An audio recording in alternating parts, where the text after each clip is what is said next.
지금부터 PNU SF데이 강연회, 당신은 이미 외계어를 알고 있다를 시작하겠습니다. 함께해 주신 여러분 반갑습니다. 안녕하세요. 저는 오늘 강연회를 진행할 부산대학교 도서관 사서 변하영입니다.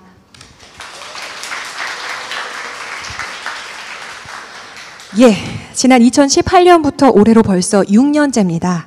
부산대학교 도서관은 지역기업 DRB 동일과 동일고무벨트의 후원을 받아 과학독서 문화사업을 추진하고 있습니다.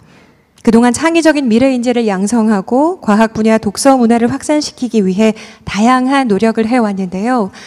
김진재 SF 어워드라는 전국 단위의 청소년과 청년 대상 공모전을 추진을 했고, 국립부산과학관과 함께 지역 주민들과 전문가가 함께하는 과학독서 아카데미도 열었습니다. 무엇보다도 매년 하나의 주제를 정해서 전시와 강연을 이어오고 있는데요. 그간 기후 위기와 지구 속 미지의 세계인 바다에 이어 재작년에는 우리를 혼란에 빠뜨리게 했던 팬데믹에 맞춰 바이러스를 주제로도 다뤘었습니다.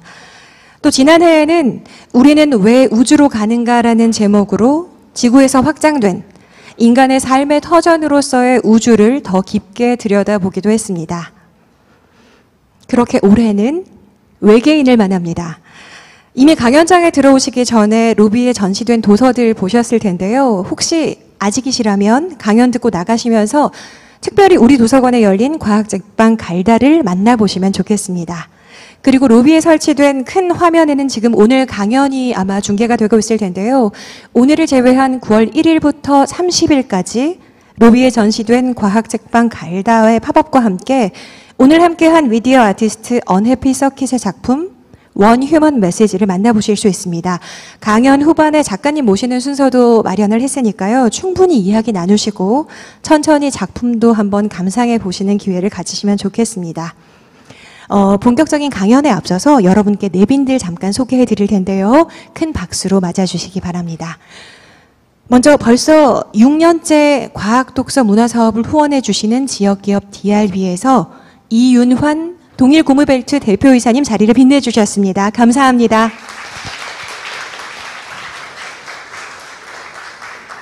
네, 고맙습니다. 부산대학교 연구처장이시자 우리 대학 물리학과의 교수로 재직하시고요. 우주와 핵물리에 대한 대중 강연과 칼럼 연재를 이어오고 계십니다. 유인권 교수님 자리해 주셨습니다. 반갑습니다.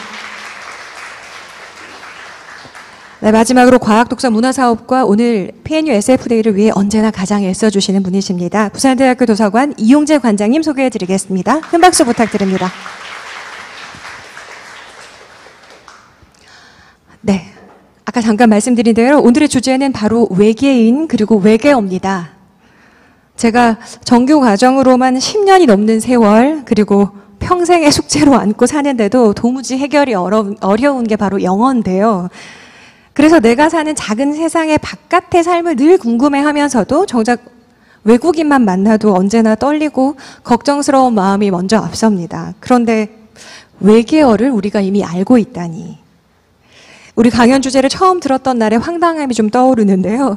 여러분들도 아마 제목을 보시면서 또 오늘 강연에 오시면서 마음속에 하나씩 질문을 품고 오지 않으셨을까 짐작을 해봅니다. 오늘 있을 강연을 잠깐 짧게 순서를 소개해드리고 바로 시작을 해보겠습니다. 그동안 우리 도서관에서 과학독서 문화사업을 꾸려오는 내내 언제나 길잡이가 되어주셨던 SF와 과학 분야의 큰 이야기꾼이신 박상준 대표의 강연으로 문을 열고 로비에 전시된 과학책방 그리고 과학 콘텐츠 그룹 갈다의 대표님이자 또 아마 우리나라에서 외계인을 가장 사랑하는 분이 아닐까 싶은데요. 과학자 이명현 박사님도 초대했습니다. 두 분의 강연 후에 미디어 아티스트 언해피 서킷도 만나보실 수 있으니까요. 여러분 많은 기대 부탁드립니다. 오래 기다리셨습니다. 드디어 첫 강연자를 모셔보겠습니다. 한국 SF협회 초대 회장을 역임하시고 지금은 서울 SF 아카이브 대표이자 SF와 과학 교양서 전문 기획자로 활동을 하고 계십니다. 바로 모셔보겠습니다. 박상준 대표님 큰 박수로 맞아주시기 바랍니다.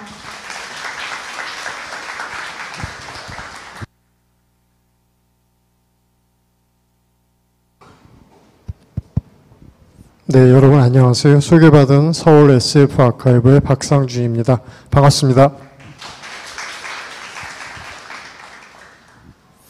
네, 오늘 주제가 이제 앞에 변화영 선생님께서도 말씀하셨지만 작년에 이제 왜 우리는 우주로 가는가에 대해서 또 여러 전문가 선생님들 모시고 말씀을 들었는데요.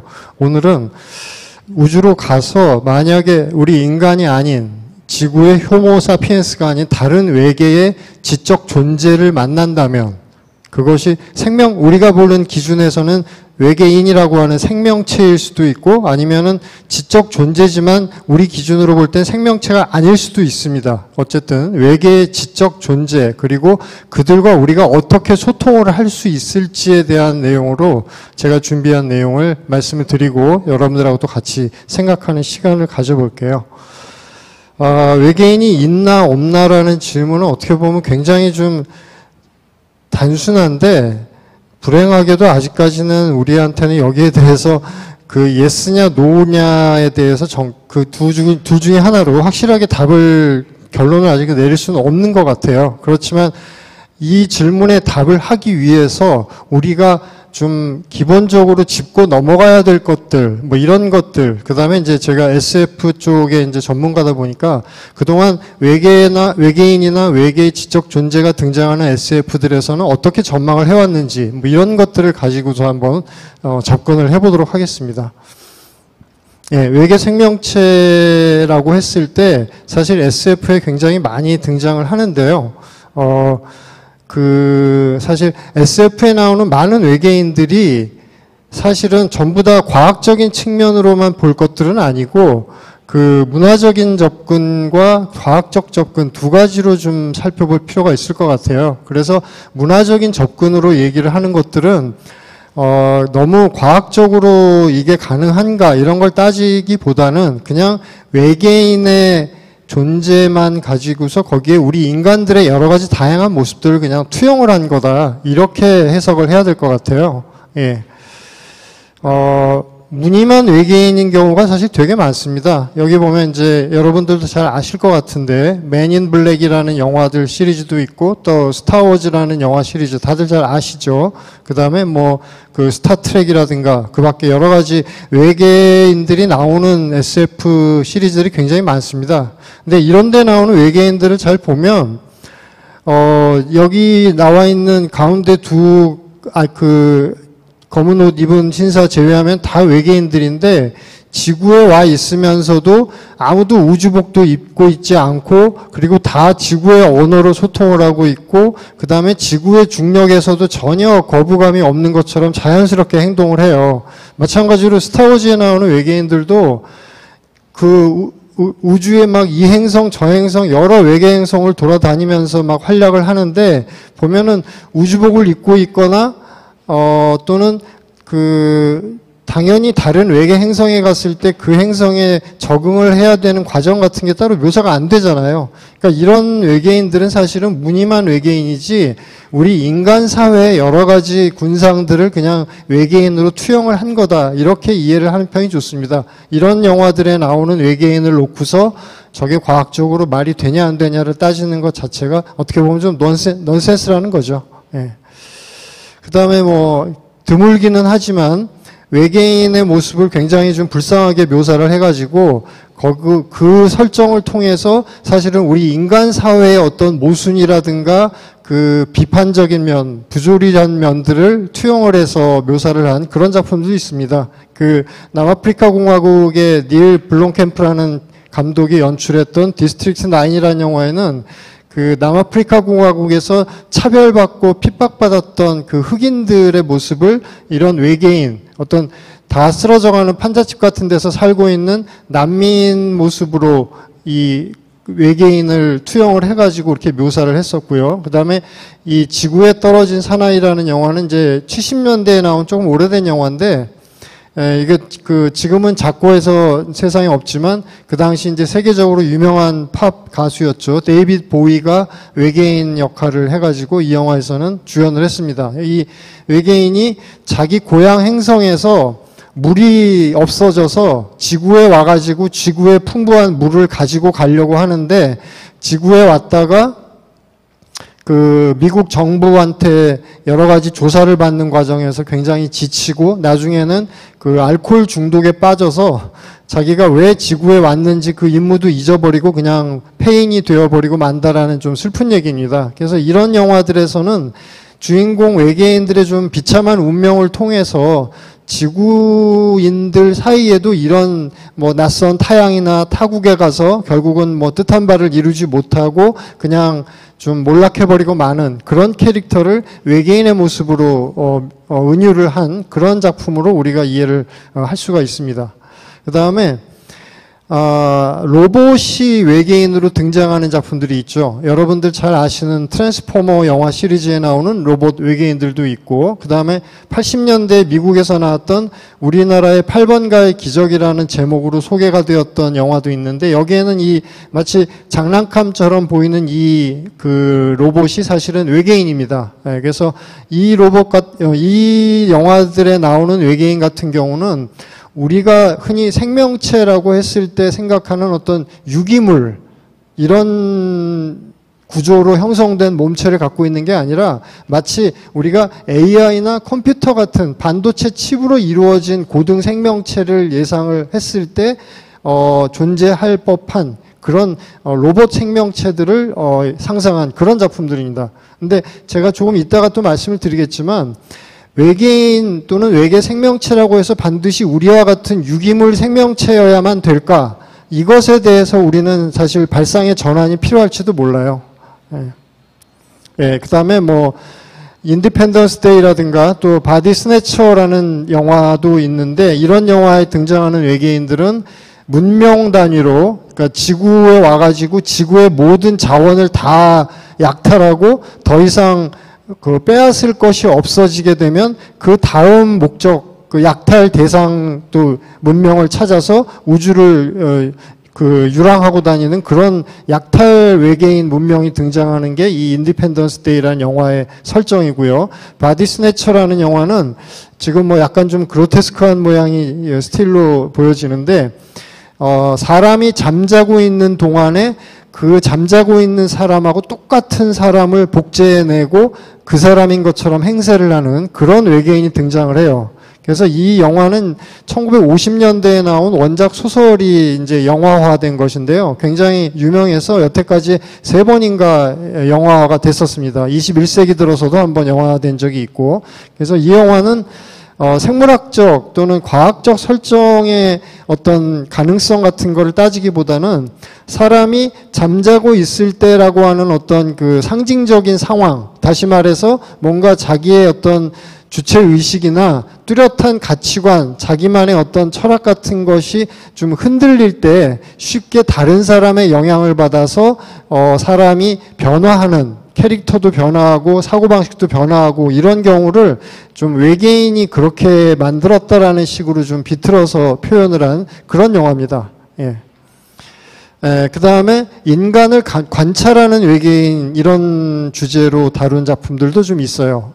오늘 행사에 앞서서 사전 질문을 받았을 때 외계인들이 그럼 도대체 지구에 와서 뭘 하나요? 라는 질문을 주신 분도 있었는데, 뭐 우리가 헐리우드의 그 오락 SF 영화에 너무 좀 선입견이 생겨가지고 외계인이 지구에 오면은 반드시 우리를 침략하거나 아니면 뭐 우리하고 친구가 되거나 이렇게 좀 이분법적인 논리로만 보는 경향이 있는 것 같아요. 그런데 그게 아니라 그냥 지구에 와가지고 우리 인간들 모르게 인간들 사이에 섞여가지고 인간들은 과연 어떤 존재인가를 그들이 좀 탐구하는 그런 식의 옵저버, 관찰자 같은 캐릭터로 등장하는 외계인들이 주인공으로 등장하는 영화입니다. 그래서 언더 더 스킨이라는 영화는 여러분들 아마 마블 유니버스 영화들에 많이 나와서 잘 아시는 이 스칼렛 요한슨이 주연을 했는데요. 이 인간 여자의 모습으로 탈을 쓴 외계인이 지구의 이곳저곳을 돌아다니면서 인간들은 과연 어떤 존재인가를 탐구하는 그런 영화고요. 그 다음에 1980년대에 나온 작품인데, 스타맨이라는 영화에서는 이 남자가 사실은 외계인입니다. 죽은 사람인데 이 사람의 남아있는 머리카락에 있는 유전자를 다시 복제하고 증폭을 시켜가지고 이 신체를 다시 만들어낸 그런 이제 설정이에요. 그래서 이 외계인이 이 남자가 생전에 살아있었을 때 이제 아내였던 사람하고 같이 다시 자기 고향별로 돌아가기 위해서 어느 특정 장소까지 가는 과정을 좀 감동적인 드라마로 묘사를 한 겁니다. 그 과정에서 이 스타맨이 왜 인간들은 이렇게 부조리하고 모순적인 면들이 많은가, 이런 것에 대해서 끊임없이 우리 관객들한테 어떤 성찰을 유도하는 그런 질문들을 던지고 합니다. 예. 자, 그래서 이제 잠깐 과학에 대해서 외계인 또는 외계 생명체를 우리가 어떻게 볼 것인가에 대한 과학적인 내용을 좀 말씀을 드릴게요. 기억하시는 분들이 계실지 모르겠는데 2012년도에 미국의 미항공 우주국이죠. 나사에서 중대 발표를 일주일 뒤에 하겠다라는 그런 예고 뉴스를 전 세계에 그렇게 공개를 한 적이 있어요. 그래서 그때 지금 여기 와 계신 이명현 박사님도 그러셨던 걸로 제가 기억을 하는데 저도 그렇고 외계 생명체에 관심이 있는 사람들이 다들 엄청나게 기대를 했어요. 아니 도대체 얼마나 대단한 뉴스길래 예고 발표를 이렇게 미리 전 세계에다가 공개를 하는 걸까? 드디어 외계인을 발견을 했나? 외계 생명체를? 아니면 외계인이 보낸 신호를 포착을 한 걸까? 그래서 굉장히 궁금해하는 일주일이 지난 다음에 정작 나사에서 발표한 뉴스가 뭐였냐면은 미국의 캘리포니아에 있는 이 모노 호수라는 곳이 있습니다. 여기서 새로운 신종 박테리아를 발견했다라는 뉴스였어요. 예. 아니 신종 박테리아를 발견했다는 뉴스가 그렇게 대단한 건가? 박테리아 정도가 아니라 신종 포유류 같은 것들도 잊을만 하면 한 번씩 발견이 되고 그러는데 그것보다 훨씬 미생물인 박테리아 신종 하나 발견했다는 게 그렇게 큰 뉴스가 되는 건가? 하고 그때는 조금 김이 샜었습니다. 그런데 그 당시에 발표된 내용을 이제 찬찬히 들여다보니까 이게 만약에 사실이라면 생물학 교과서를 완전히 다시 써야 될 정도로 중대한 뉴스인 게 맞더라고요. 그게 무슨 내용이었냐면 여러분들 혹시 중고등학교 생물 시간에 다들 배우신 거 기억나실지 모르겠는데 지구상에 존재하는 모든 생물들은 우리 인간부터 시작해서 최하등 동물이라고 하는 미생물들까지 모두 다 이 6가지 원소로 이루어져 있습니다. 탄소, 수소, 질소, 산소, 인, 황. 예, 그래서 이 모든 6가지 원소가 반드시 들어가 있는 것이 지구상에 존재하는 모든 생명체들의 공통점인 거죠. 그런데 그 당시에 캘리포니아 모노호수에서 발견된 신종 박테리아는 이 6가지 필수 요소 중에서 인 대신에 비소가 들어가 있는 박테리아인 것 같다라는 얘기였어요. 예, 이게 사실이면 정말 생물학 교과서를 다시 써야 되는 거예요. 왜냐하면 이 비소라고 하는 물질은 일반적으로 생명체한테는 굉장히 좀 해로운 유독성 물질로 알려져 있습니다. 여러분들 우리나라의 옛날 조선시대나 이런 데를 배경으로 한 드라마 같은 걸 보면 임금이 이제 사약을 내릴 때 그 사약의 주 성분이 비소라고 하거든요. 나폴레옹도 장기간 비소를 이제 주입을 당해서 결국은 독살이 된 거다. 이런 주장도 있는 것처럼 비소를 자기 몸을 이루는 주요 구성 화학 성분 6가지 원소 중에 하나로 취하는 박테리아가 정말 있다면 이거는 정말 생물학 교과서를 다시 써야 되는 게 맞는 거죠. 그리고 이게 왜 제가 오늘 말씀드리는 내용이냐면 지금 이 시간에도 화성에서는 미국에서 보낸 오퍼튜니티라든가 이런 화성 탐사선들이 열심히 생명체의 흔적이 혹시 없을까 하고 뒤지고 다니고 있어요. 그런데 그 화성 탐사선들이 생명체를 찾을 때 그 흔적이라고 하는 게 이런 지구형 생명체의 흔적이거든요. 근데 가만 생각해 보면 연목구어라고 하는 사자성어가 있지 않습니까? 물고기를 찾으려면은 물에 가서 찾아야 되는데 엉뚱하게 나무에 가서 물고기를 찾는다라는 뜻이죠. 한마디로 번지수가 틀렸다라는 얘기인데 저는 화성에서 지구형 생명체의 흔적을 찾는 것이 어떻게 보면 좀 연목구어에 해당되는 그런 상황이 아닐까라는 생각을 하기도 합니다. 근데 당연히 나사의 과학자들도 그런 사실은 잘 알고 있죠. 예. 그럼에도 불구하고 왜 지구가 아닌 곳에 가서 지구형 생명체의 흔적을 찾는 것일까? 이거는 우리 지구인들이 알고 있는 이 우주의 생명체의 샘플이 지구형 생명체 이 한 가지밖에 없기 때문에 그래요. 이 6가지 원소를 가지고 있는 생명체. 예. 만약에 이 6가지 원소가 아닌 다른 원소로 이루어지는 몸을 가진 생명체가 있다 하더라도 우리는 그게 생명체인지 아닌지 알 수 없어요, 사실은. 왜냐하면 지구형 생명체가 아니고 다른 구성 성분, 다른 원소로 이루어진 생명체라고 한다면 그것에 대해서 우리가 전례도 없고 데이터도 당연히 없고 그러다 보니까 이거를 과연 생명체를 볼 수 있을 것인가 없을 것인가부터 밑바닥부터 다시 연구를 해야 되거든요. 뭐, 예를 어떤 움직임을 보이는지, 어떤 화학적 작용을 하는지, 뭐 이런 것들.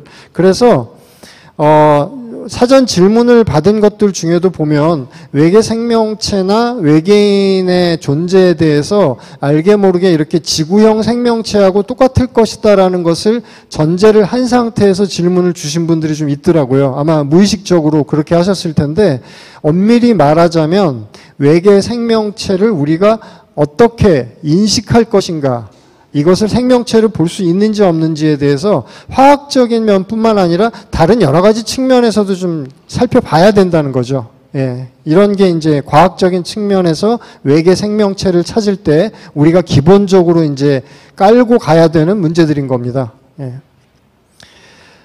그래서 지금은 세상을 떠났지만 영국의 아서 클라크라고 하는 유명한 SF 작가이자 미래학자가 있었죠. 이분의 대표작 중에 아마 여러분들도 들어보셨을 텐데 2001년 우주의 오디세이 같은 그런 소설도 있고요.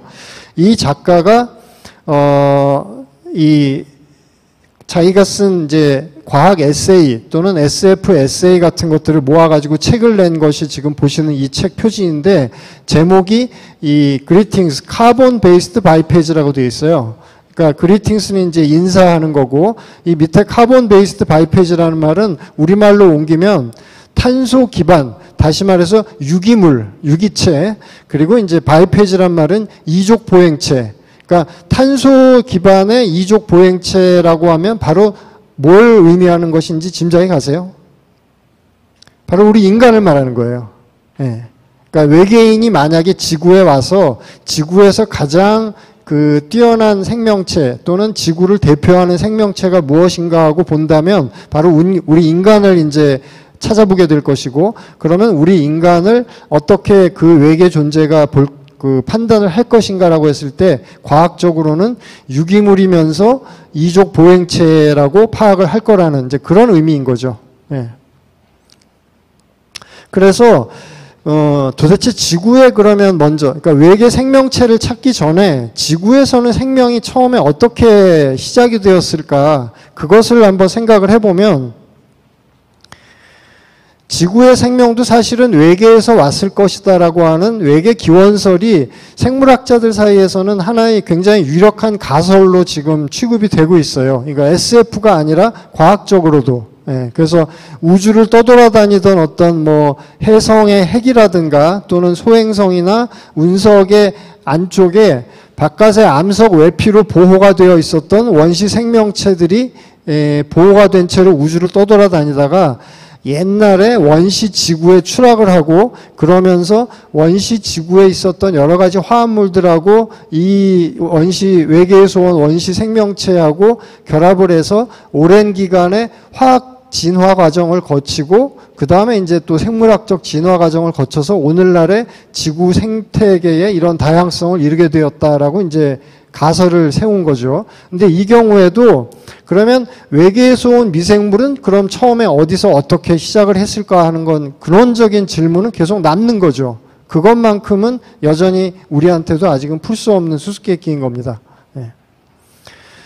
프로메테우스라는 SF 영화를 아마 보신 분들이 계실 텐데요. 이 영화 처음 시작할 때 보면은 이 사람이 지금 인간이 아니고 외계인입니다. 외계인이 어떤 조그만 간장 종지 같은 거를 들고 있다가 이 종지 안에 들어가 있는 정체불명의 물질을 들이마신 다음에 원시 지구의 바닷속으로 자기 몸을 내던지죠. 그러면 이 외계인의 몸이 이렇게 분해가 되면서 외계인의 몸 속에 있던 그 유전자하고 지구의 원시 바닷속에 있던 미생물들의 유전자가 서로 결합을 해가지고 새로운 나선형 유전자를 구성하는 모습을 그래픽으로 보여줍니다. 이 영화 시작할 때. 그리고 나서 이제 까마득하게 세월이 흐른 다음에 우리 인간이 이 지구상에 나타난 것처럼 영화가 흘러가요. 그러니까 지금 이 영화에서는 인간도 사실은 외계인에 의해서 태어난 것이 아닐까라는 그런 가설을 던지는 작품이에요. 물론 이제 과학적으로 검증된 바는 없죠. 다만 이제 이 작품은 상상력을 펼치는 SF니까 이 영화의 세계관에서는 그런 식으로 지구에 호모사피엔스가 생겨났다라고 이제 그 가정을 이렇게 펼쳐 보인 거죠. 자, 최근에 우리 저를 비롯해서 이런 외계 생명체에 관심이 있는 분들 사이에서 또 굉장히 좀 흥분된 뉴스가 벌써 2020년이니까 3년 전이네요. 있었는데, 금성 대기권에서 생명체의 징후가 포착이 되었다라는 뉴스가 나왔었죠. 사실 금성은 화성보다 지구에 더 가까워요. 그리고 화성보다 더 지구 크기하고 비슷해가지고 중력도 지구하고 거의 차이가 안 납니다. 화성은 지구보다 중력이 좀 많이 내려가죠. 화성은 크기가 이제 지구의 한 53% 정도밖에 안 되지만 금성은 지구 크기의 거의 90% 정도 되거든요. 그러면 화성보다 더 지구에 가깝고 또 화성보다 더 지구하고 크기도 비슷해서 중력도 비슷한데 왜 다들 화성으로만 가려고 할까? 왜 금성에 가려는 생각들을 안 할까? 예, 짐작하시겠지만 금성은 태양의 지구보다 더 가까이 있기도 하고 그래서 굉장히 이제 기온이 높죠. 플라스틱 같은 거는 금방 녹아버릴 정도로 금성 표면 온도가 섭씨 한 300도가 훨씬 넘어요. 도저히 인간이 살 수 있는 그런 곳이 아닙니다. 그런데 금성 표면 말고 금성 대기권 저 위쪽에는 적당하게 지구의 기온하고 비슷한 정도의 그 기온대가 분포하는 고도가 있습니다. 거기서 어떤 그 생명체가 그 호흡 활동을 할 때 배출하는 어떤 특정한 화학 물질의 징후가 포착이 되었다는 거예요. 2020년 9월 달에 그 영국을 포함한 여러 나라의 다국적 과학자 집단이 발표한 내용입니다. 그래서 자기네들도 이게 정말 맞는 건지 거의 뭐 1년여에 걸쳐서 검증을 또 하고 계산을 다시 해보고 혹시 다른 생명체의 활동이 아닌 다른 과정을 통해서 생겨난 것은 아닐까 하고도 많이 크로스 체크를 해봤는데 결론은 이거는 생명체의 활동으로밖에는 해석할 수 없는 그런 현상인 것 같다라는 얘기를 했었어요. 그래서 지금 미국을 비롯해서 유럽 우주국이라든가 이런 곳에서는 금성에다가 탐사선을 보내서 정말 이 금성 대기권에서 포착된 징후가 생명 활동의 흔적이 맞는 건지를 탐사하려고 하는 그런 프로젝트가 지금 진행 중입니다. 나중에 그 과학자들이 사실은 다른 화학 작용을 이제 잘못 해석을 한 것이다라는 이런 반론들도 나오기는 했지만 중요한 거는 결국 현장에 가서 최종적으로 확인을 해봐야 되는 거죠. 예, 그래서 화성뿐만 아니라 금성에서도 어쩌면 우리는 생명체의 흔적이나 아니면 심지어 살아있는 미생물일지언정 생명체를 발견할 가능성도 있지 않겠는가. 지금은 또 그런 과정에 있습니다. 자, 이제 외계 생명체에 대해서 간단히 이런저런 점들을 제가 두서없이 말씀을 드렸는데 사실은 우리가 지구에 있는 생명체에 대해서도 잘 모르고 있는 점들이 많아요. 그래서 외계의 지적 존재가 지구에 왔을 때 우리 인간 말고 우리 인간이 아닌 다른 지구의 생명체들하고 먼저 교감을 하거나 또는 지구 생명체들의 어떤 존재를 먼저 포착하고 인식할 가능성도 있지 않을까. 저는 그런 생각도 해보거든요. 왜냐하면 우리 인간들이 생각하는 지구 생명체의 개념도 우리가 단순하게 생각하는 독립된 개체로서의 생명체라는 의식에서 좀 벗어날 필요가 있다고 저는 생각을 합니다. 예를 들면 여러분들한테 퀴즈를 하나 드리자면 이런 거예요. 지구에서 가장 몸집이 큰 생명체라고 하면 여러분들 보통 어떤 걸 떠올리세요? 동물 중에서는 고래라든가 또 지금은 멸종하고 없지만 옛날에 존재했던 공룡이라든가, 그리고 식물 중에서는 뭐 그 미국에 있는 메타세콰이어 나무라고 하는 종은 높이가 100m가 훨씬 넘는다고 하죠. 그런 생명체들을 이제 생각을 하실 텐데, 제가 사실은 여기 힌트를 그림으로 띄워놨어요. 지금 보시는 이 그림이 뭐죠? 버섯이죠? 예, 제가 왜 지구 최대의 생물이냐고 질문을 드리고 버섯 사진을 띄워놨을까요? 이게 답이기 때문에. 왜 버섯이 답일까? 그 버섯은 아마 아시는 분은 아시겠지만 땅 밑으로는 이게 정확히 말하자면 이제 식물의 뿌리에 해당되는 것하고 기능상으로 똑같지는 않지만 땅 밑으로는 서로 이렇게 다 연결이 되어 있습니다. 그래서 지구상에 현재까지 확인된 거대한 버섯 군체, 땅 밑으로는 다 한 몸으로 연결이 된 그런 버섯 군체가 몇 개가 있는데, 그 중에서 제일 큰 게 미국의 오레곤주에서 발견된 어떤 뽕나무 버섯 군체예요. 얘는 직경이 3.8km고 넓이가 8.8제곱킬로미터입니다. 이렇게 넓은 범위가. 그래서 이 군체가 처음 발견이 됐을 때에는 땅에서는 이제 이게 한눈에 안 보이고 우연히 이 상공을 비행기가 날아가다가 발견을 했어요. 저기 저 지역만 왜 땅 색깔이 이상하네? 저기 뭐지? 그래서 직접 사람을 보내서 조사해 봤더니 그 지역만 이 뽕나무 버섯 군체들이 다 그 땅을 덮고 있었던 거죠. 네. 이런 군체가 지구상에 뭐 여태까지 발견된 것이 몇 개 있습니다. 네. 그래서 이 뽕나무 버섯 군체의 경우에는 무게가 전체 합치면 아마 한 2,000톤 정도고, 이 정도까지 성장을 하기까지 아마 2,400년 이상은 나이를 먹었을 것이다라고 우리가 추정을 합니다. 그러니까 이런 경우에는 우리가 일반적으로 생각하는 생명이나 생물체 개념하고는 좀 다른 거잖아요.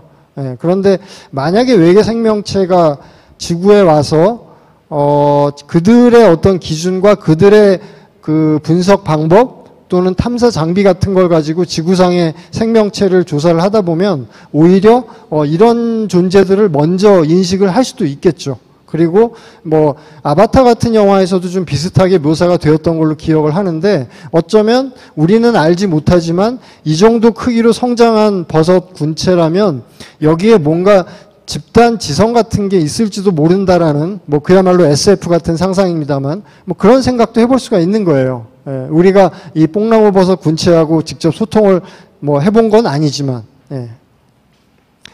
그리고 지적인 존재가 남기는 흔적이 반드시 고등생물이 남긴 것이다라고만 단정을 지을 수 없는 예도 있습니다.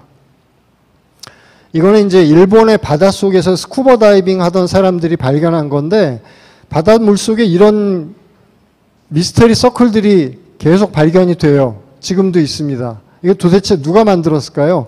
이 스쿠버 다이버의 몸집하고 비교를 해보면 미스터리 서클의 크기도 꽤 큰 편이에요. 지름이 한 3m 정도? 예. 이거를 만약에 우리가 외계에 가가지고 이런 걸 발견을 했다면, 야, 이건 분명히 지적인 생명체가 만든 것이다 라고 생각을 하기 쉽잖아요. 굉장히 그 규칙적으로 정확한 동심원을 이루면서 이런 어떤 구조물 같은 걸 만들어 놨으니까. 이거 누가 만든 건지 짐작이 가세요? 예, 이거 사실은 물고기 보고 중에서 어떤 특정한 종이 만들어내는 겁니다. 그것도 수컷이.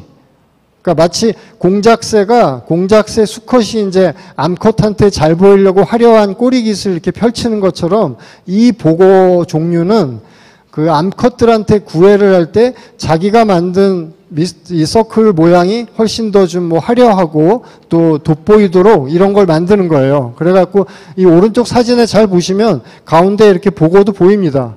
그래서 참 신비로운 거죠. 우리 인간들에 비하면 굉장히 하등동물로 알고 있는 어류인데, 도대체 어떻게 해서 이런 어류 같은 하등동물의 머리에 이런 구조물을 만드는 것이 처음부터 뇌에 프로그램이 되었을까? 사실 생각해보면 보고뿐만이 아니라 우리 주변에서 흔히 볼 수 있는 것들 중에도 이런 기하학적으로 굉장히 규칙적이고 아주 조화로운 어떤 구조물을 만드는 생물체가 있죠. 뭐죠? 우리가 너무나 쉽게 볼 수 있는 것, 주변에서. 거미죠, 거미. 거미의 거미줄 같은 것 보면 사실 이거하고 비슷하잖아요. 예. 그래서 이런 걸 보면 지적인 생명체인지 아닌지를 판단하는 것과 그 생명체가 남기는 흔적이 반드시 일치하는 건 아닐 수도 있다. 예, 이런 것도 우리는 또 염두에 두면서 외계 생명체의 흔적을 찾아봐야 될지도 모른다는 겁니다. 예. 자, 시간이 이제 거의 다 흘러간 것 같은데요. 우리 지구상의 생명체들은 기본적으로 물, 그러니까 바다죠. 물에서부터 진화해서 육지로 올라온 육상 생물이 되었다라고 이제 우리가 알고 있죠. 그래서 외계 생명체를 찾을 때에도 그 외계 행성에 물이 있는지 없는지를 굉장히 중요하게 봅니다. 예, 그렇죠. 그러면 여기서 지구상의 물은 과연 얼마나 많은 것인가를 한번 짚어봤으면 좋겠어요. 왜냐하면 우리가 흔히 지구를 생각할 때 지구 표면의 3분의 2, 거의 66%, 70% 가까운 면적이 물로 덮여 있잖아요. 바다로. 그러니까 지구상에 물이 굉장히 많을 거라고 이제 생각을 하기 쉬운데 지구상에 존재하는 액체 상태의 물을 전부 다 합쳐가지고 커다란 한 방울의 물로 만들면 사이즈가 요거밖에 안 돼요. 이게 얇게 지구 표면을 이렇게 그냥 덮고 있는 겁니다. 그리고 이 큰 물방울은 이제 짠물, 해수고요. 우리가 쓸 수 있는 민물, 담수는 요 옆에 작은 방울 요거밖에 안 됩니다. 이것도 빙하라든가 지하수 같은 것을 다 포함한 것이고요. 우리가 일상생활에서 실제로 쓰고 있는 강물이나 호수 같은 이런 이제 바로 쓸 수 있는 담수는 여기 보이지도 않는 파란 점 같은 거 요거밖에 안 된다고 합니다. 이건 이제 미국 지질조사국 자료이기 때문에 굉장히 신뢰할 수 있는 분석 결과인 거죠. 자, 여기서 여러분들한테 또 한 가지 좀 의외다 싶은 과학적 팩트 하나를 이제 말씀을 드리고 싶은 게 지구상의 이 모든 물을 다 합쳐도 하나로 뭉치면 요거밖에 안 되는데 목성의 달 유로파 그리고 토성의 달 타이탄은 지구보다 많은 양의 액체 물을 가지고 있어요. 예. 아니 목성의 달이나 토성의 달이면 지구보다도 훨씬 태양에서 멀리 있으니까 당연히 물이 있다 하더라도 얼음으로 있지 물의 상태, 액체 상태의 물로는 존재하지 않을 것 같다라고 생각을 하기 쉬운데 사실은 이런 액체 상태의 물이 다 지하에 있습니다. 그래서 지구의 바다의 평균 깊이가 약 3,400m라고 하거든요. 3.4km인 거죠. 지구 바다의 평균 깊이가. 그런데 유로파나 타이탄의 지하에 있는 바다의 평균 깊이는 약 100km 정도로 지금 추산을 하고 있습니다. 그렇기 때문에 이렇게 많은 액체 상태의 물을 땅 속에 품고 있다는 거죠. 그래서 지금 역시나 금성에다가 우주 탐사선을 보내려고 하는 것처럼 또 목성의 달 유로파에다가 우주 탐사선을 보내서 그 표면을 이렇게 드릴링을 해가지고 판 다음에 지하에 있는 액체 바다에다가 탐사 장치를 집어넣어서 과연 생명체의 흔적이 있는지 이거를 또 탐사하려는 프로젝트가 지금 진행이 되고 있어요. 미국의 항공우주국 같은 곳에서.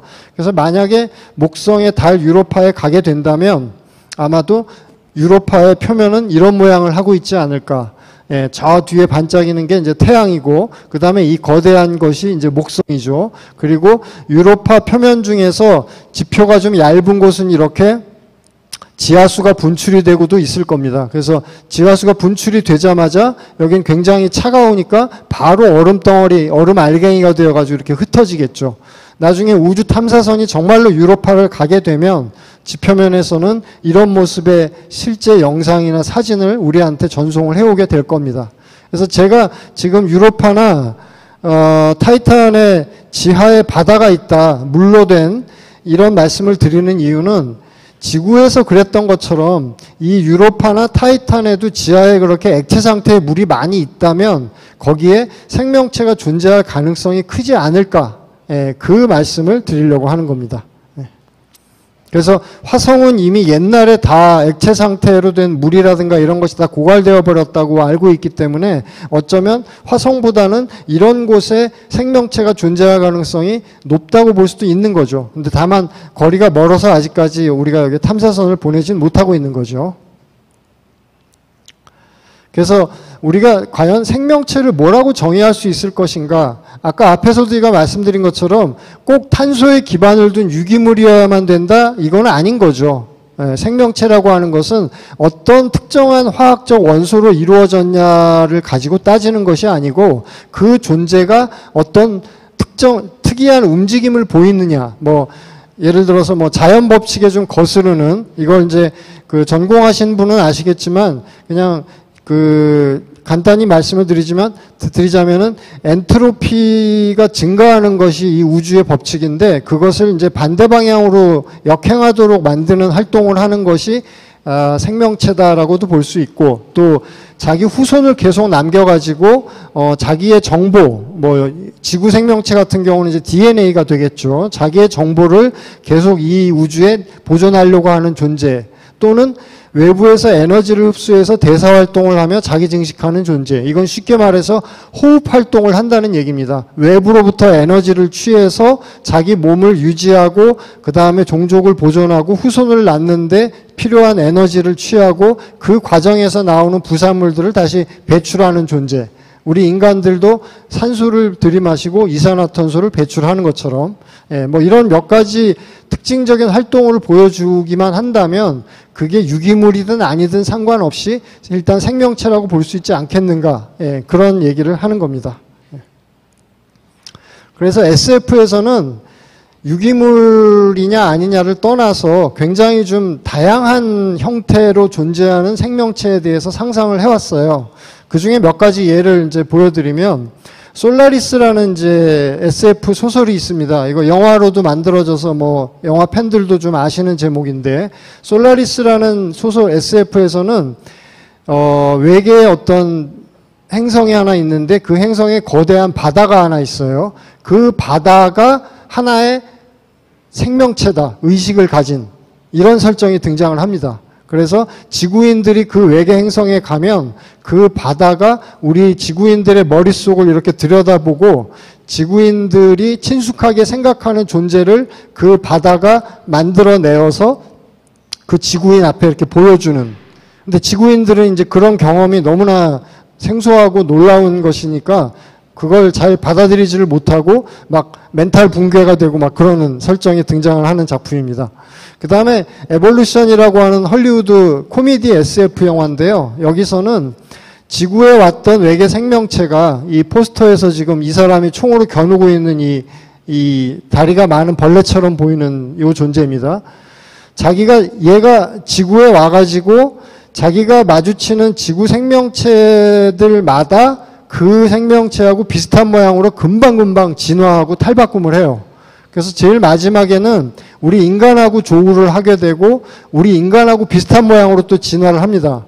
그러면 그 다음 단계는 우리 인간보다 더 뛰어난 존재가 되는 거 아닐까 하고 겁을 먹고 사람들이 이 외계 생명체를 이제 없애려고 하는데, 제일 마지막에 이 외계 생명체는 거대한 단세포 모양으로 진화를 해요. 마치 아메바처럼. 그래서 얘가 왜 마지막에 거대 단세포 모양으로 최종 진화를 했을까라고 생각들을 하고서 내린 결론이, 사실은 단순한 거대 단세포 생명 형태가 이 우주에서 가장 생존력이나 적응성이 뛰어난 형태인 건 아닐까, 이런 식의 과학적 또 결론을 내리는 그런 내용이 등장하는 작품입니다.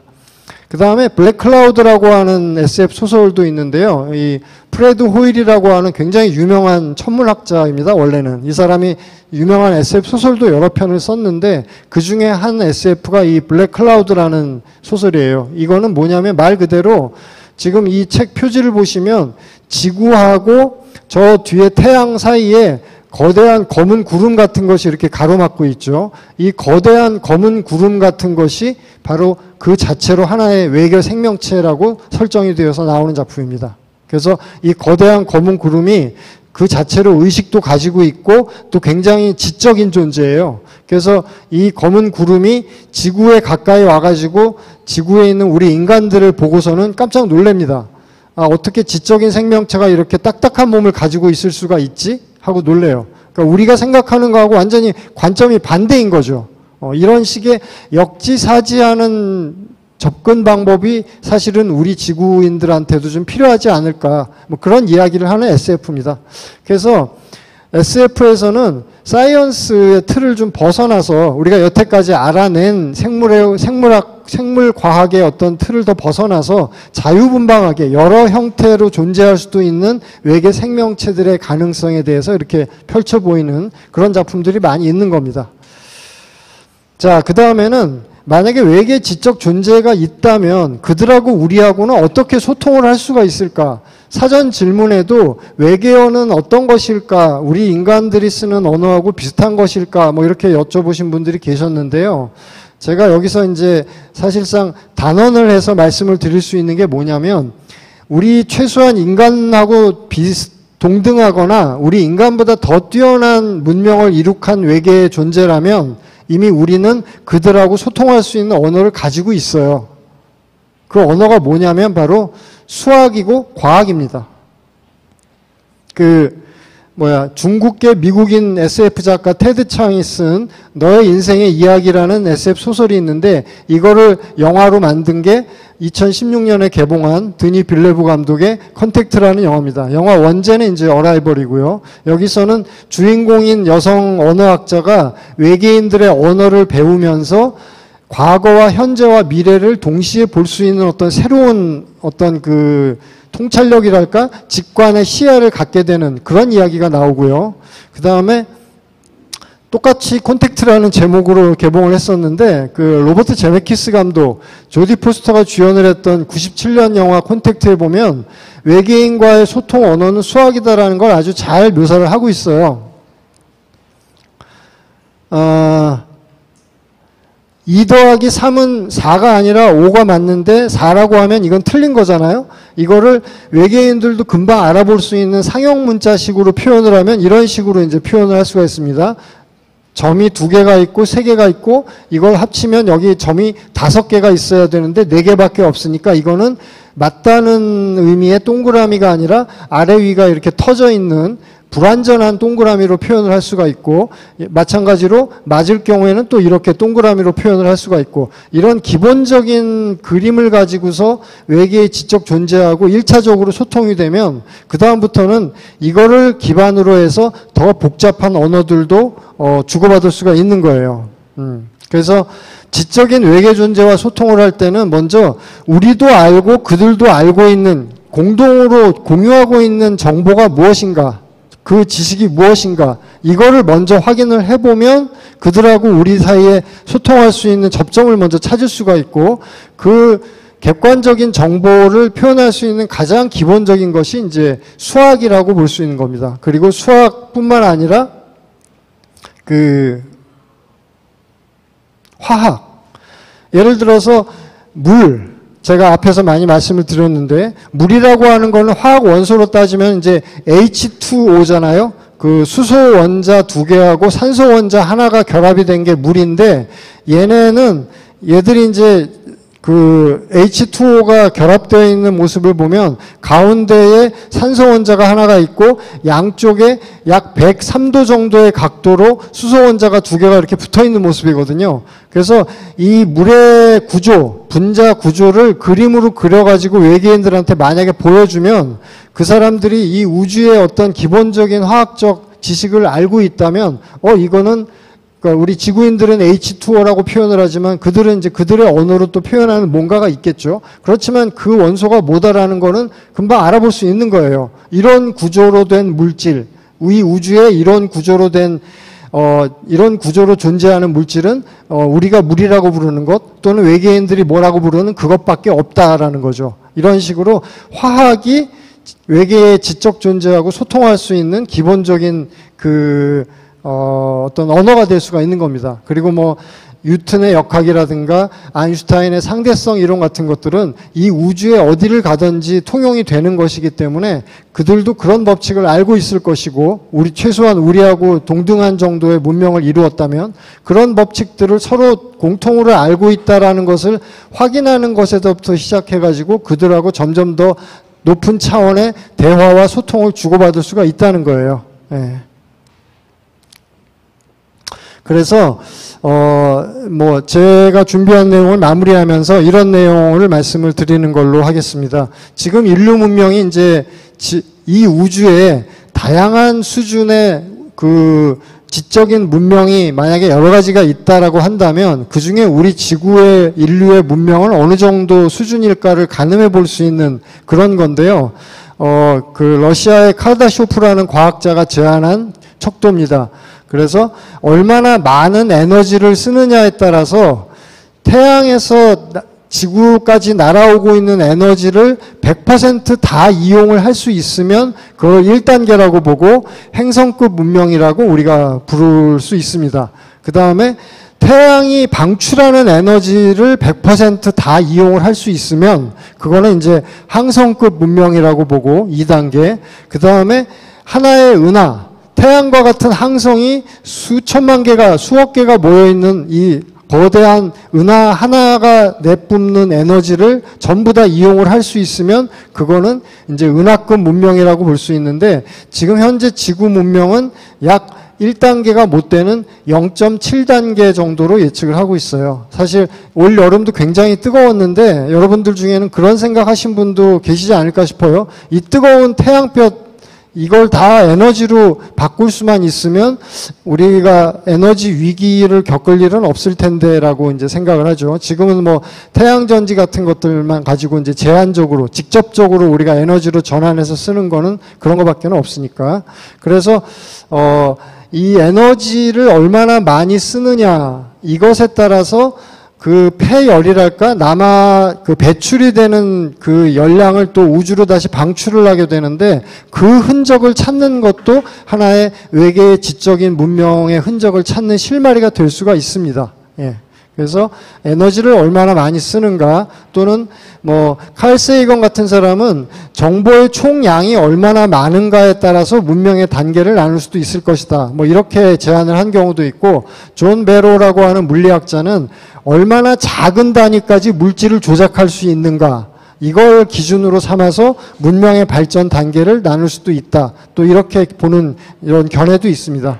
그래서 제가 이제 오늘 임혜연 박사님의 이제 본격적인 강연에 앞서서 외계의 지적인 존재 또는 외계 생명체 그리고 외계의 지적 존재와 우리가 만약에 소통을 한다면 어떻게 할 수 있을 것인가 뭐 이런 것들을 가지고 몇 가지 두서없이 준비를 한 내용을 말씀을 드렸어요.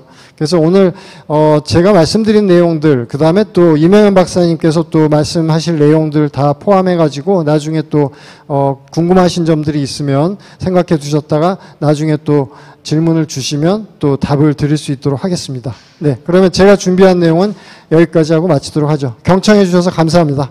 네.